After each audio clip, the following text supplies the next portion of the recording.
कृष्ण ये नाम अपने आप में जितना सरल है उतना ही रहस्यमयी भी है। ये अपने आप में पूरे ब्रह्मांड के रहस्य को समेटे हुए है, जिसे शायद ही मनुष्य अपने जीवन काल में कभी पूर्णतः समझ पाएगा।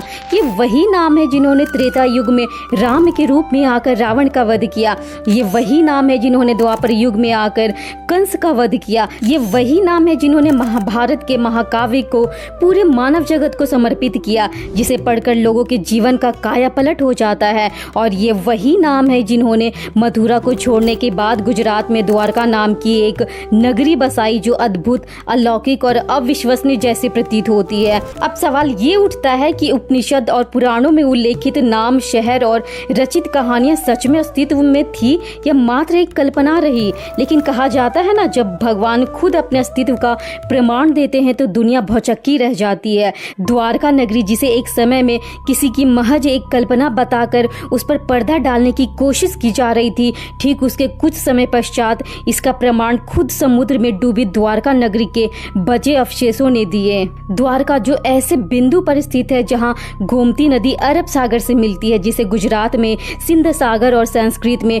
द्रोणीमुख कहा जाता है। द्वारका की खोज ने न सिर्फ भारतीय हिस्टोरियन और आर्कियोलॉजिस्ट की नजरों को अपनी तरफ आकर्षित किया, बल्कि दुनिया के बड़े से बड़े आर्कियोलॉजिस्ट और हिस्टोरियन भी इस खोज को लेकर काफी उत्साहित और क्यूरियस नजर आए। इस खोज ने हमारे पुराणों को माइथोलॉजी का नाम देने वाले लोगों की बातों पर न सिर्फ पूर्ण विराम लगाने का काम किया, बल्कि हमारे देश में मैरीन आर्कियोलॉजी को भी सबसे ऊंचे स्तर पर ले गया। कृष्ण के द्वारका का पहला ऑफिशियल हिस्टोरिकल रिकॉर्ड 574 ईस्वी में पैलिटाना प्लेट्स ऑफ समांता सिंहादित्य में मिलता है। इंस्क्रिप्शन के according this was the city which was the capital of the western coast of Saurashtra and also mentioned that this is the place where Krishna lived. Krishna के द्वारका का दूसरा रेफरेंस हमें तीर्थक कल्पतरु ऑफ लक्ष्मीदास में विष्णु तीर्थ के रूप में मिलता है। दुनिया के सबसे बड़े महाकाव्य महाभारत में समुद्र में डूबते हुए द्वारका का वर्णन मिलता है, जो इस प्रकार है। समुद्र की लहरें जो एक वक्त में शांत नजर आ रही थी, वह अचानक से सारे बाउंड्रीज को तोड़ते हुए शहर की तरफ बढ़ने लगती है। कृष्ण के द्वारा निर्मित भव्य गलियारों को अपने अंदर समाते हुए कुछ ही मिनटों में सब कुछ को अपने अंदर समा लेती है। अर्जुन वे इकलौते इंसान थे जिन्होंने भव्य और आलीशान इमारतों को अपनी आंखों से समुद्र के अंदर समाते हुए, या यूं कहे कि समुद्र की लहरों में कहीं दफन होते हुए देखा।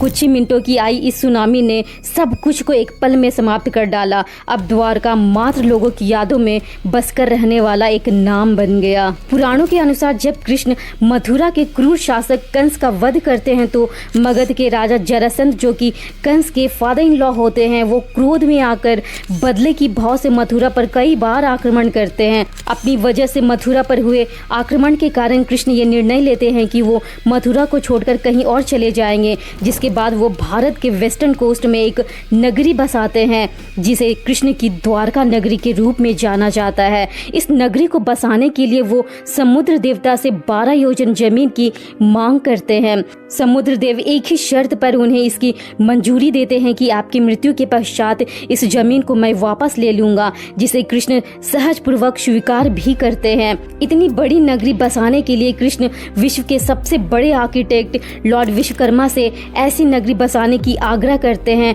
जिसके बारे में कभी किसी ने कल्पना तक ना की हो। हिंदू स्क्रिप्चर्स के अकॉर्डिंग द्वारका नगरी बहुत ही भव्य और आलीशान थी, जिसे बहुत ही सुनियोजित ढंग से भगवान कृष्ण के द्वारा बसाया गया था, जिसे 6 सेक्टर्स में डिवाइड किया गया था, जिसके अंदर रेसिडेंशियल एंड कमर्शियल एरियाज दोनों आते थे। इन सभी में चौड़ी सड़कें, cross road, palaces, public facilities, garden, lakes, public halls जैसी सारी सुविधाएं मौजूद थी।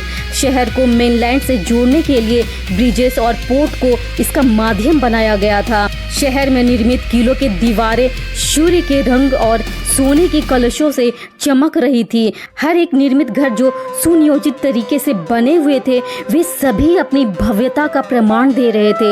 ये नगरी ठीक उसी प्रकार पृथ्वी पर सुशोभित हो रही थी जिस प्रकार इंद्र का स्वर्ग नगर महत्वपूर्ण रत्नों के संग्रह से सुशोभित रहता था। साथ ही साथ एक टेम्पल एरिया भी मौजूद था, जिसके साथ भगवान कृष्ण का महल जुड़ा हुआ था, जिसके अंदर एक सेपरेट सेपरेट स्नान घर भी मौजूद था। भागवत पुराण के अनुसार द्वारका के पार्क्स और गार्डन्स उड़ते हुए पंछियों की चहचहाहट से भरे हुए थे। वहीं झरने खिले हुए इंदिवर, कल्हड़, कुमुद और उत्पल कमल से भरे हुए थे।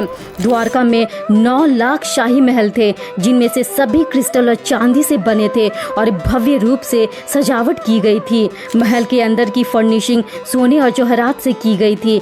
ट्रैफिक को बहुत ही सिस्टमेटिक तरीके से मेंटेन किया जाता था और इसी बीच कई सभा भवन और देवताओं के मंदिर आकर्षक शहर की शोभा बढ़ाते थे। कुछ पैलेसेस वैदुर्य रत्नों से सजे होते थे and the walls were adorned with sapphires and the floors were brilliantly aglow. मोतियों की लटकती लड़ियां और बहुमूल्य रत्नों से बने आसन और पलंग महलों में बिछे हुए होते थे। ऐसी अद्भुत और अकल्पनीय नगरी शायद हमारे कल्पना से भी परे है, जिसे साक्षात लॉर्ड विश्वकर्मा ने भगवान कृष्ण के लिए निर्मित किया। जिस तरीके का वर्णन हमें पुराणों में मिलता है, वही कलाकृतियां आर्कियोलॉजिकल सर्वे ऑफ इंडिया के द्वारा एक्सकवेशन के दौरान प्राप्त हुआ। आगे बढ़ने से पहले यहाँ पर मैं एक छोटा सा पॉज लेना चाहूंगी और आपसे रिक्वेस्ट करना चाहूंगी कि अगर आपको ये वीडियो अच्छी लग रही हो तो इसे लाइक एंड सब्सक्राइब जरूर करें, क्योंकि आपका एक लाइक और एक सब्सक्राइब बटन हमें इनकरेज करता है ऐसे ही रिसर्चफुल वीडियोस आपके सामने लाने के लिए। तो बढ़ते हैं आगे वीडियो की तरफ। द्वारका की खोज से पहले आर्कियोलॉजिस्ट ने फॉर बेटर अंडरस्टैंडिंग के लिए वायु पुराण, मार्कंडेय पुराण, स्कंद पुराण, विष्णु पुराण, महाभारत और हरिवंश के संस्कृत लिटरेचर को पढ़ा, जिससे उन्हें द्वारका की एक विस्तारपूर्ण इतिहास का पता चला। इसके बाद 1930 में द्वारका के जलमग्न रहस्यों को उजागर करने की यात्रा हीरानंद शास्त्री के साथ शुरू हुई, जिसके बाद 1963 में डेक्कन कॉलेज पुणे के आर्कियोलॉजिकल डिपार्टमेंट के अंडर एच.डी. शंकालिया के नेतृत्व में पहला बड़ा एक्सकवेशन देखने को मिला, जिसके तहत कई सारे आर्टिफैक्ट्स मिले जो कि समुद्र में डूबी द्वारका की तरफ इशारा कर रही थी। और उस वक्त आर्कियोलॉजिस्ट एच.डी. शंकालिया के द्वारा ये भी कहा गया कि इस एक्सकवेशन को भविष्य में बहुत बड़े स्केल पर करने की जरूरत है, जिसमें स्टेट गवर्नमेंट और सेंट्रल गवर्नमेंट के फंड की जरूरत होने वाली है। बाद में 1979 में आर्कियोलॉजिस्ट डॉक्टर एस.आर. राव के द्वारा कृष्ण की डूबी द्वारका को खोजने का कार्य एक बहुत बड़े पैमाने पर शुरू किया गया। ये अब तक का सबसे बड़ा एक्सकवेशन होने वाला था, जिसमें न सिर्फ जमीनी स्तर पर बल्कि समुद्र की गहराइयों में भी खोजबीन की शुरुआत होने वाली थी। 1981 में नेशनल इंस्टीट्यूट ऑफ ओशियनोग्राफी के अंडर मैरीन आर्कियोलॉजी सेंटर की स्थापना की गई, जिसके बाद जमीनी स्तर के साथ साथ समुद्र में डूबी द्वारका की खोजने की शुरुआत हुई। Archaeologist doctor SR. राव के गाइडेंस में एक expert under water explorers team की फॉर्मेशन हुई, जिसमें ट्रेन डाइवर फोटोग्राफर्स और कई सारे आर्कियोलॉजिस्ट भी मौजूद थे। 1990 तक किए गए एक्सप्लोरेशन ने डूबी हुई द्वारका नगरी के होने पर अपनी मुहर लगाई। एक्सप्लोरेशन के दौरान बड़ी संख्या में semi circular and rectangular stone blocks और स्ट्रक्चर्स पाए गए, जो कि एल शेप्ड के देखे गए। इन स्ट्रक्चर्स में जो कि 60 to 80 सेंटीमीटर की हाइट की है, उनमें 2 से 3 परतें पाई गई। कई सारे डिफरेंट साइजेस के रेक्टेंगुलर ब्लॉक्स बहुत बड़े एरिया में बिखरे हुए पाए गए, जो कि इस बात को इंडिकेट करता है कि ये एक ही सिंगल स्ट्रक्चर के बिखरे हुए टुकड़े हैं। इसके अलावा कई सारे आर्टिफैक्ट्स भी देखने को मिले। एक्सकवेशन के दौरान 10 मीटर की गहराई पर 2 प्रवेश द्वार, किले की दीवारें, इसके अलावा और भी कई चीजें मिली जो कि महाभारत में दिए गए वर्णन से मेल खाती है। सारी researches and excavation city of Dwarka की एग्जिस्टेंस को कंफर्म करती है। जब डॉक्टर एस.आर. राव से इंटरव्यू के दौरान पूछा गया कि वो कितने श्योर हैं कृष्ण के द्वारका को लेकर, तो उनका जवाब था only the name board is missing. उन्होंने मिनिस्ट्री ऑफ कल्चर को एक प्रपोजल सबमिट किया, जिसके तहत उन्होंने कहा कि हमें द्वारका के अंडर वाटर कल्चरल हेरिटेज को प्रिजर्व करने की जरूरत है। लगातार 20 सालों तक चला ये एक्सकवेशन 2001-2 में आकर अचानक से बंद कर दिया जाता है, जिसका रीजन स्टेट गवर्नमेंट और सेंट्रल गवर्नमेंट के लैक ऑफ इंटरेस्ट को बताया जाता है। जैसा ऑलरेडी मेंशन्ड है कि ऐसे ग्रुप मौजूद थे जो नहीं चाहते थे कि ये एक्सकवेशन का कार्य कंटिन्यू चलता जाए, और ये तब और ज्यादा पुख्ता हो जाता है जब आरटीआई करने के बाद एक शॉकिंग रिप्लाई देखने को मिलता है।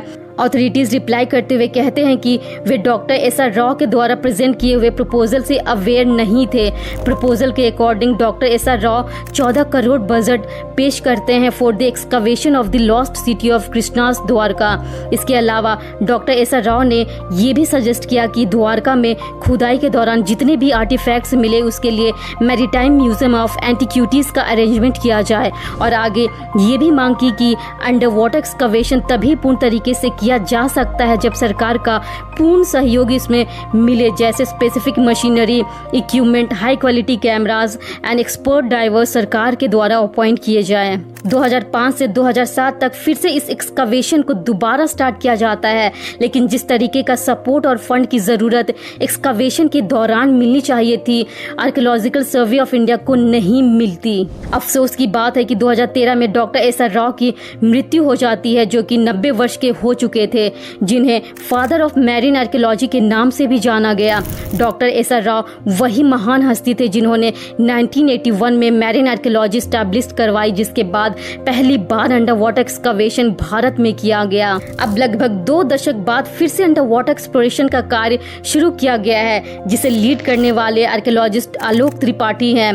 पहली बार इस टीम में महिलाएं भी बड़ी संख्या में भाग ले रही हैं। अब देखना यह है कि ये एक्सप्लोरेशन हमारे सामने और कौन सी नई चौंकाने वाले खुलासे करते हैं और कितना सहयोग स्टेट गवर्नमेंट और सेंट्रल गवर्नमेंट के द्वारा आर्कियोलॉजिकल सर्वे ऑफ इंडिया को दिया जाता है।